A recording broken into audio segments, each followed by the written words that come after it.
Morning, we'll call our monthly meeting, the Economic Growth and Development Committee together. Looking for, it's April 22nd at 10:40 a.m. Looking for a motion first to approve our meeting minutes from March 25th. Mr. Wild on the first and Mr. Cressito on the second. Any discussions, suggested edits to the meeting minutes? I'll call the question. All in favor, please say aye. Aye. Any opposed? That carries. We'll move into workforce development. We have two similar or two resolution requests that number one is to enter into a new agreement with BOS for the summer lunch program. Liza. Thank you, Mr. Chairman. Good morning, everybody. This is just a housekeeping item. We do it every year as we prepare for summer youth employment program. One of our most known programs is our school lunch or lunch program that provides lunches to students when they're not in school in the summer. And so we have summer youth workers learning safe food prep and distributing lunches to local youth 18 and under. And the BOS chef oversees the program. And so this agenda item is about the contract with BOS. And it's very similar to last year. It's actually a little less money this year than last year, but I'm happy to answer any questions. Mr. Wild. Motion by Mr. Wild. Second. Supervisor Turner.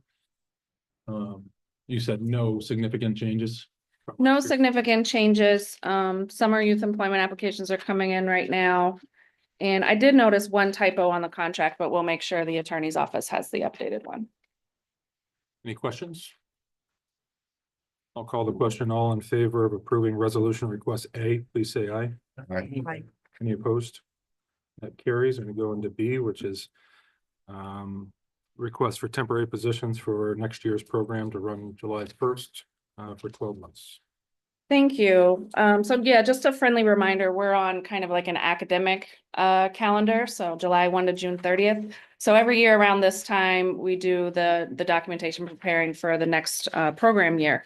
You will see on the list that shows the number of people we're going to train, the number of people we're going to place. We increased that number a little bit because we don't know if we could have more layoffs.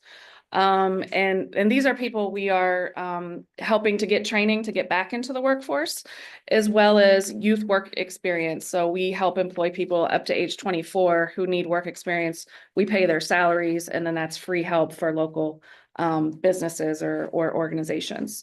So you have the sheet that looks like this for the program year. If you have any questions, I'm happy to answer that. The major change for this, not major change, but one additional change I put in here aside from the minimum wage rate went up. And then we increased the number of training slots and the number of job slots. But also I added the summer job coach in here. In the past, we used ARPA money to pay for that as a pilot. That person is a temporary position as well as these other temporary positions. And that person helps our youth with disabilities at their job site this summer. So very important role in all of our programs, primarily funded by TANF, Temporary Aid for Needy Families. DSS signs that funding over to us in May. And then our federal funding, WIOA, Workforce Innovation Opportunity Act. Again, happy to answer any questions about these temporary positions and training positions. Do you want to make a motion to bring this to the floor? Mr. Wild. Second by Mr. Cressito. Any discussion about that? Call the question. All in favor of approving resolution request B, please say aye. Aye. Any opposed? Carries. What's unemployment up to? Yeah, it's creeped up a little bit. So I'll share a few updates. So it is normal for unemployment to go up in the winter and then it goes down in the summer for us. But so it has ticked up. We've stayed around 4%, but it has ticked up to about 5%. Those are February numbers. March numbers won't come out until later this week. And I'm happy to share that with anybody who's interested. But again, we usually see those numbers go up in the winter and then come down in the spring and summer. We have had several community job fairs, several school job fairs. We did our first Glens Falls YMCA job fair last week, and 130 job seekers came through to engage with 30 businesses, which was wonderful. We like that location. We'll probably continue to do job fairs there. And then the next day they had one at the Armory as well, a little lighter attendance because you have to have transportation to get out there. But it's nice testing out different locations. We have had 6 high school job fairs already, and middle school as well. And we still have 2 more left. Johnsburg is this week and Warrensburg is next week. We still have spots open for businesses who hire teens. We really need more, if anybody's aware of any businesses in those areas hiring teens. We are seeing, as you hear about any businesses that are closing in surrounding counties, for example, or not closing, but doing layoffs or closing. We do have around 5 Warren County residents who recently lost their job at Plug Power. So we work with Department of Labor to help those individuals get reemployment or training for their next position. But other than that, that's the only WARN notice that has come in recently. Is that down in Latham? Yeah, and but they have a few different offices, but yes. And then I made sure to go into Joann Fabrics and give them our flyers for all of our job fairs as well. So we've been helping the employees there. We are currently accepting the summer youth employment applications through the end of the month. So this is just a friendly reminder to anybody listening to make sure that youth are getting those applications in. That goes up to age 20. That's 14 to 20. So it's not just young people in school. It's out of school youth as well. And again, that's free help for local businesses and organizations. So at a time where, there might be economic uncertainty, it is great for businesses and organizations to have some free help and get some work experience with our young people. We're also helping recruit interns. So college students who are coming home for the summer have some different options for internships, and some are paid, some are unpaid. But it's another way that we're really hoping that young people stay connected to our area. We really need them. As baby boomers are retiring, we need younger people connected to local businesses and organizations and people, and building those skills and hopefully putting some roots down here. We know housing continues to be an issue, but the county and all the community partners are continuing to work on that. Those are our major updates around workforce development at this very busy spring season with recruiting for tourism and hospitality. From what I hear from the businesses so far, they are still expecting international students to come work. But things could change any day, which is why we're really working to make sure young people are applying for jobs as well as anybody else on the sidelines. We did receive at the OCTAX committee yesterday. Gina provided a good summary of how she feels about visas and also the bifurcation of J1s, and She had some concerns. Yes. Yeah, I attended 2 of the job fairs and they were terrific. And we had multiple department heads at them. Kevin Hajos and Jackie and Lieutenant Farmer from Corrections went to several of them, right? It was great. How many temporary employees did we have last year, or temporary youth? 50? So yeah, I usually put 50, and we increase, or for the summer youth employment program, it's anywhere between 30 and 50. 50 would be our ultimate goal. But sometimes it depends on how much money we get from the feds for that. So this is a nationwide program, the summer youth employment program. Our funding is usually somewhere between 110,000 and 130,000. We won't know what it is until early May, hopefully. And we're also hoping that funding is secure. We haven't heard anything else, but that's why on the resolution I put WIOA or TANF money, because it could be either or. Questions for Liza? Any public comment before we move into the planning department? All right, thank you, Liza. Thank you. Move into our planning and community development agenda. The first resolution request is yeah, let's do them all separate. Authorization to apply for a DEC coastal rehabilitation resiliency grant. Great, and actually, for the purposes of discussion, I'm going to touch on all 3 of these grants at once. because they're due at the same time and they're coming from the same pot of money. 2 years ago, New York State voters approved the Restore Mother Nature Bond Act, which is about a $4 million bond for environmental projects across New York State. The money has been slowly trickling out through various programs. And just about a month and a half ago, 2 Department of State and the Department of Environmental Conservation funding opportunities were announced for essentially resiliency projects, dealing with increased storm events, right-sizing culverts, making sure that our infrastructure is more capable of handling extreme weather. These grants are all due on June 6th, which means that the last Board of Supervisors meeting in advance of submission will be the May meeting. So we're asking for permission to apply to each one of these programs, the DEC and the 2 Department of State programs. We do not have any project specifically targeted for the Resilient Watershed Grant, although we do have some time in advance of submission to find some very specific projects.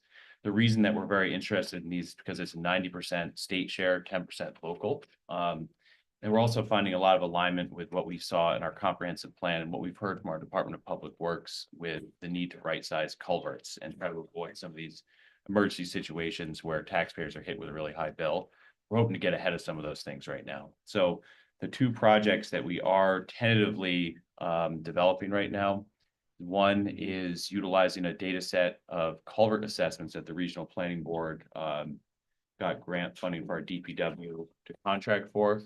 Look at every single culvert in Warren County, assess the status of them, identify high-risk ones.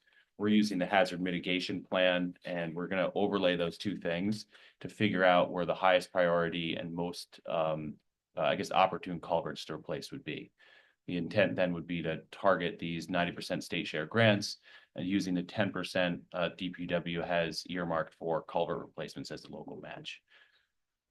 So that's what we're working towards for a June 6th submission date. And then the other project that we have in development is based on the Outdoor Recreation Economy Strategic Plan. And this is upgrading public access boat launch sites. So these are basically hand launches at various rivers and water bodies that may be eroded or damaged or less accessible due to extreme storms, erosion. Making these sites more accessible and more resilient is certainly in line with our economic development strategy based on outdoor recreation. So we're working with Soil and Water, our staff, and Parks and Rec to figure out an approach to this one. And that would also be due on June 6th. Somebody want to make a motion to bring 1 through 3 together to the floor? First by Mr. Stroud, second by Supervisor Turner. Any discussion? Yeah, Mr. Thank you, Cristino. Mr. Chairman. Where would we anticipate the 10% match come from?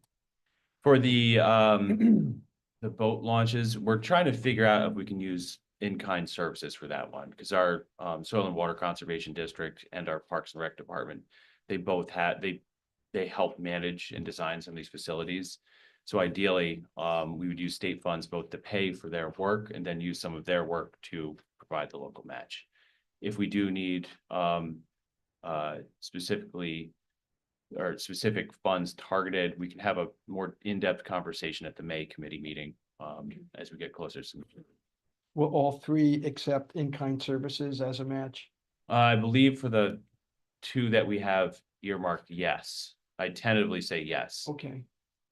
However, I will say that for the culvert replacement projects, due to the high cost of it and some of the planning that the county's already done to earmark funds for that, we anticipate using that as a possibility too. Thank you. Other discussion? I'll call the question. All in favor of approving resolutions requests 1, 2, and 3, please say aye. Aye. Any opposed? Those carried. Number 4 is authorization to enter into a new contract with the Regional Planning Board. Ethan? Administrative checkbox on this one, but the Regional Planning Board is assisting the town of Horicon developing an updated comprehensive plan. They needed some additional support for components of the project. We responded to their RFP. turns out our staff was a good fit, went through all the procurement processes, and now we need to formalize this agreement so we can both support the regional planning board and the town of Oregon. We want to make a motion to bring that to the floor. First by Supervisor Turner, second by Supervisor Cressito. Any discussion? Call the question. All in favor of approving resolution request number 4, please say aye. Any opposed? Okay, we're going into discussion items. Number 1 is from updates from our regional planning board. And its director Beth is here today.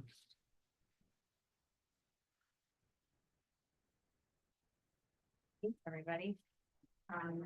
Energy of PowerPoint. It's on the notes.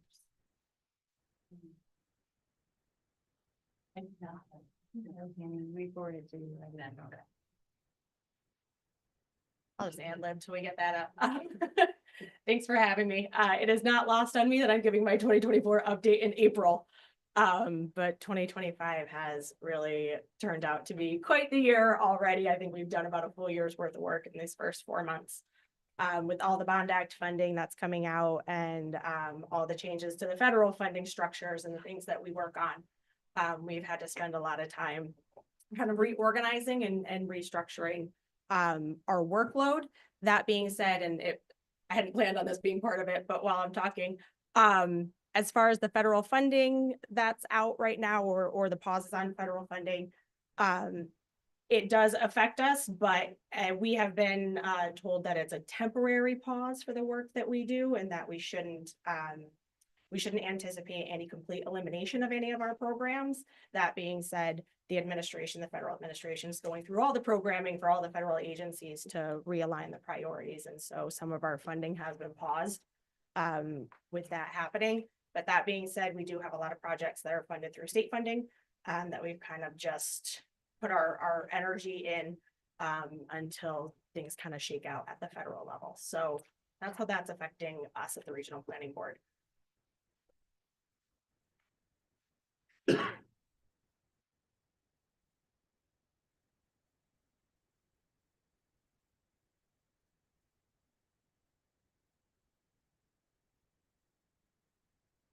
The BEAD funding. Oh, you want me to talk BEAD? Yeah, we just got the. Yeah.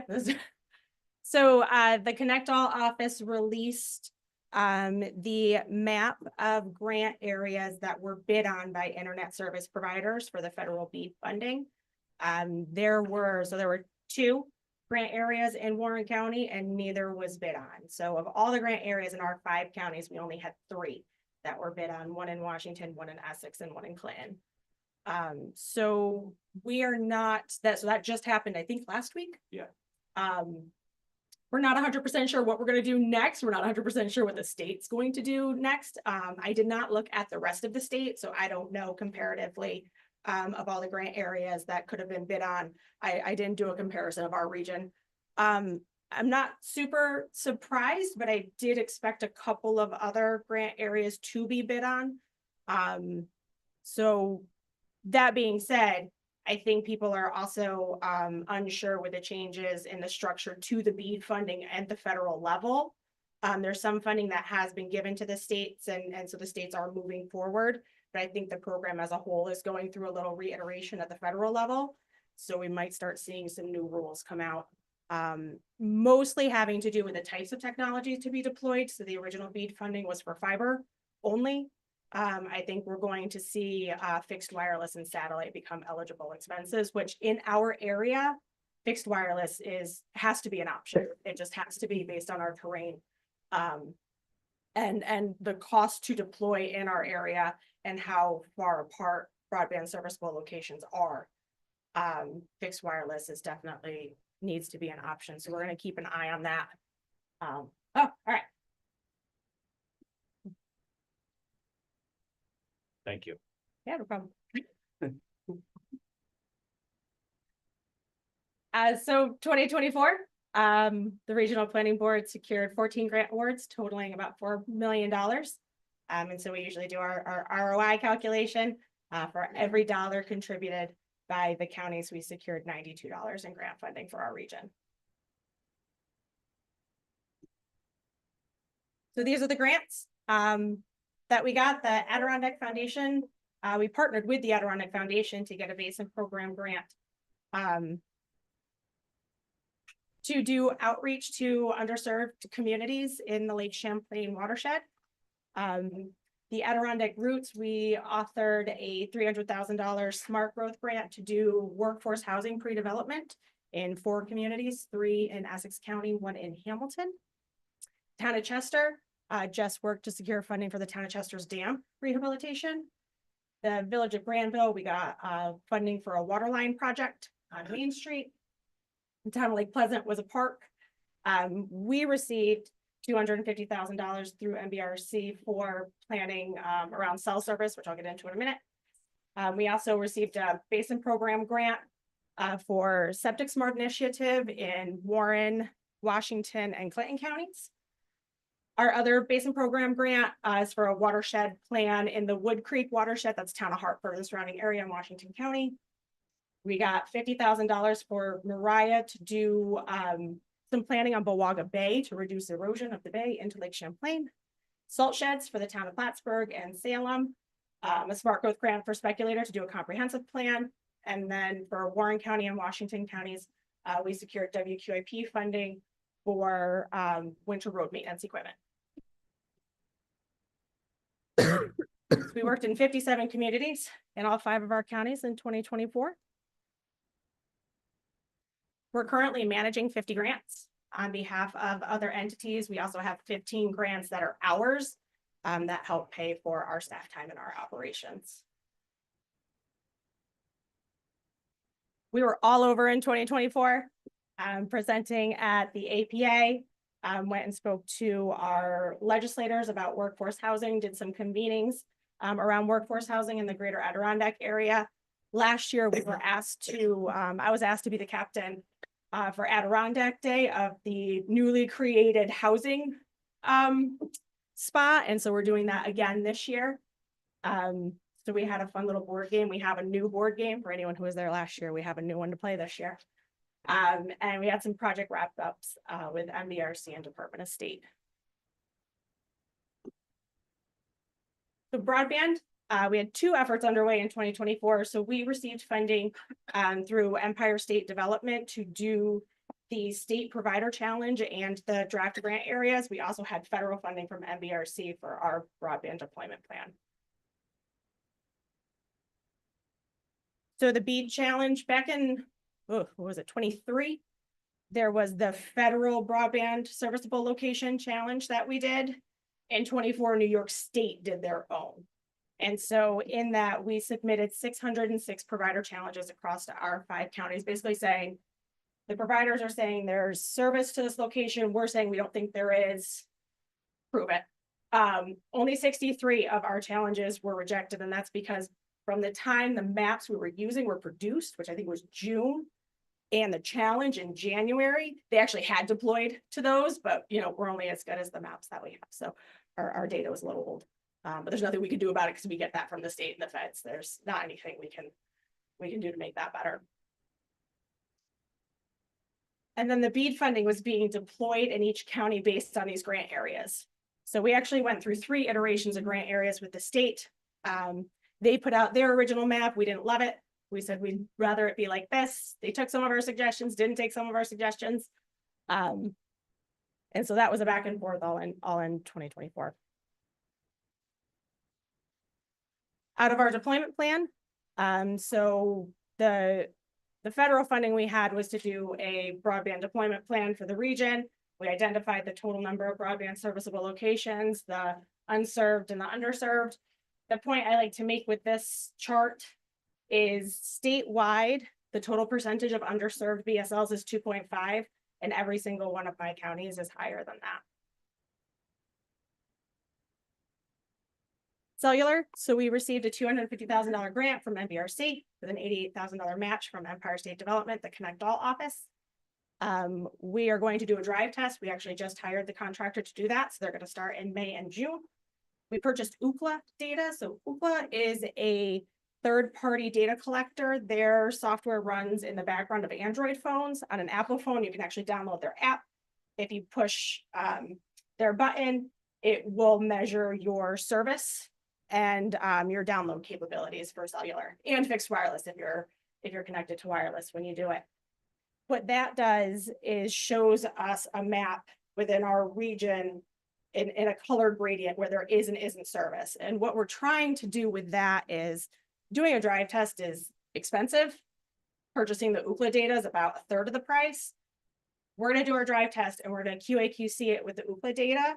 And if the Ookla data is pretty comparative to the on the ground truth, then we can just continue to purchase Ookla data and watch the changes as things are deployed versus having to pay for drive tests over and over and over and over again. So that's the plan. We'll see if it works out. But also as part of this effort, we're going to do some engineering around new macro tower sites and also looking into small cell cellular technology on linear roadway surfaces. Housing. Allison completed a zoning best management practices for communities around workforce housing. She's also been helping, I think we did 6 pro-housing in communities. I mentioned that pre-development, 4 were funded through smart growth, 2 were funded in private funding. And then we have our workforce housing revolving loan fund. And so that's loans up to $150,000 to rehabilitate and renovate vacant rental units in municipalities of less than 10,000 in our region at 4%. I mentioned Adirondack Day earlier. That was our board game. We partnered with Roost, the Regional Office of Sustainable Tourism, and the Adirondack Foundation to do that. We completed, or almost completed at this point now, our North Country Safety Action Plans. This was federal transportation safety funding that we got. SS4A, the program, you have to have an SS4A plan to be eligible for SS4A implementation funding. That NOFO is open right now. And so our plan does qualify for as a way to be eligible for the implementation funding. And so we're working actually right now to try to determine which communities that we're going to go for that funding for, but it's to improve roadway safety throughout the region. And we have 2 plans, I should say. One's for the North Country and one's for Adirondack Gateway. Comp plans, so Johnsburg, my staff's just finishing up. Hurricane's underway. Chester is just kicking off, as is the Brant Lake Watershed Management Plan. We secured the state grant funding to pay for all of these efforts, and then my staff does the work. Allison got funding for improvements to the library in Hurricane, and I sat on the Lake George DRI committee last year. Other projects, still managing the funding for the North Creek Sewer Project. We also have funding for an Eastern Hemlock prioritization project within Lake George Watershed. So Allison's part of the Hemlock Coalition. I secured some funding for Shepherd Park Stormwater Plan, the Warren County Culvert Assessment that just finished up, and we completed the Bolton Drinking Water Source Protection Program plan. We did an update to our 2018 Lake Champlain Watershed Management Plan, and we now have a mapper of the projects on our website. Loans, we did 5 loans last year, totaling almost 500,000. So we started 2025 with 49 loans in our portfolio, 19 of those Warren County. We did just close a Warren County loan. I just closed an Essex County loan, and I'm about to close a Hamilton County loan. So our loan fund is up and running, let me tell you right now. And our small business technical assistance program. So we helped 18 businesses last year with this funding. We did receive funding from Warren County for that. Washington County also gave us funding, and we secured a USDA grant for those. And so that's just a quote from Marilyn Rivers from River Risk Consulting that was assisted with that program. But we have on-call business consultants that help with business planning, financials, websites, online sales, state grant applications, anything they would need. And since we're almost 5 months into 2025, we're waiting next month. We do believe that US EPA Brownfield grants will still be announced as a program, and we had applied at the end of the year last year, so we're hoping that that gets awarded. We submitted for funding through the Lake Champlain Basin Program for an economic valuation of clean water in Lake Champlain. That's actually a bi-state application. We partnered with the regional planning commissions in Vermont to put that in. Funding for the North Creek Sewer Project, a $3.9 million grant for the Village of Lake George for the septic receiving at the wastewater treatment plant. And then we put in a congressionally directed spending on behalf of Adirondack Roots for more workforce housing development funding for the 5 counties. And that's it. Thank you. Questions? Comments? Mr. Stroud? Yeah, our Warren County culvert assessment. The planning department's Yep. applying grant money to do the same thing. We're actually, pardon me. No, go ahead. We're sorry, we're leveraging that data. We actually have a meeting with the consultant that Beth hired on Thursday, GPI. We're gonna sit down with our DPW, the consultant and Sarah to try to figure out how to get that data set to a format in which we can use for this grant. So yeah, we're leveraging. We're applying for the implementation, so we did the planning and Working together on this then. Yeah. Okay. You have a shape file, Sarah? So, yeah, so I've been working with DPW and GPI, who is the consultant who did the inventory. So the inventory is complete. However, they followed DPW guidelines for rating culverts, and all of the elements are rated individually. So what we met about last week, we met with the engineers from GPI and Ed and Macon at DPW to try to come up with a formula for helping do an overall culvert assessment score, which is, you know, some tricky engineering math.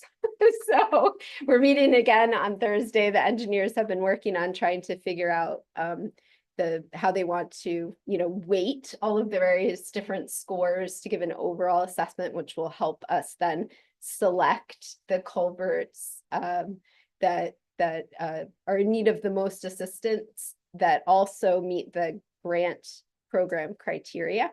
So, so yes, I do have a dashboard set up for accessing all of this data. And as soon as we are able to implement that mathematical formula, I will make it public and share it with everybody. And you can kind of look at all of our culverts. There's lots of pictures in there, lots of details. So it's, yeah, it'll be a great resource for doing some data-driven decision-making.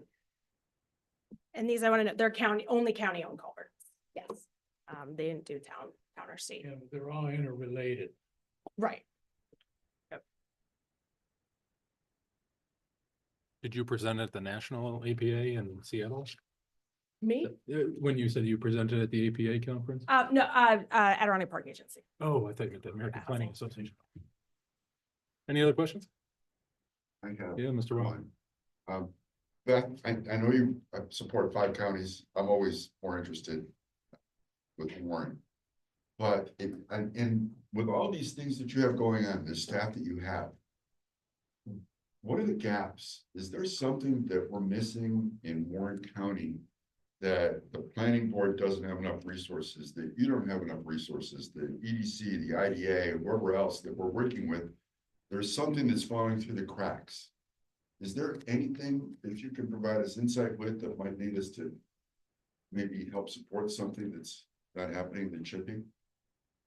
I would say in terms of what we work on, it would be staff time just to keep projects moving and projects going. I think Ethan knows this too, is like you're always applying for grants, but you need to spend that time to properly manage the grant as well.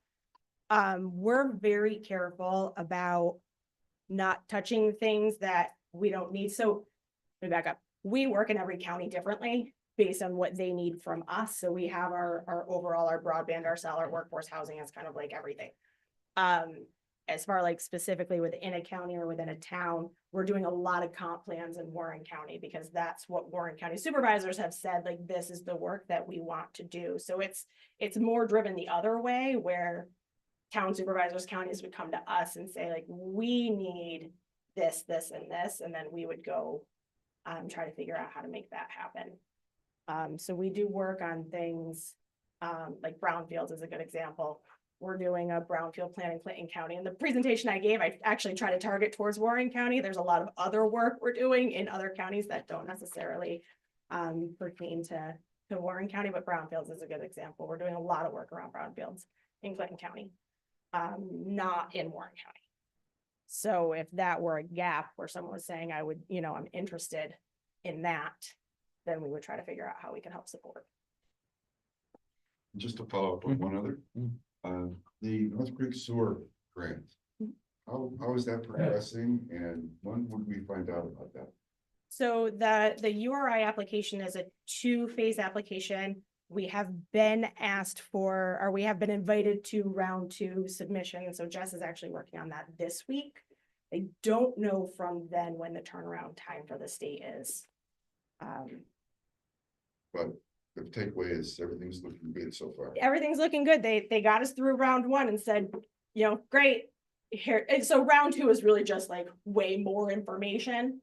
But we've also been in contact with ESD, so they're well aware of what's going on and what we're trying to achieve. So there haven't been any, at least to us, there hasn't been any cause for concern, I guess. Right? They were super supportive. Sure, happy to. Thank you. Thank you, Beth. Thank you. Any public comment? Comment from supervisors? Motion to adjourn? Mr. Wild, Mr. Trout, all in favor of adjourning? Aye. I Hi. Thanks.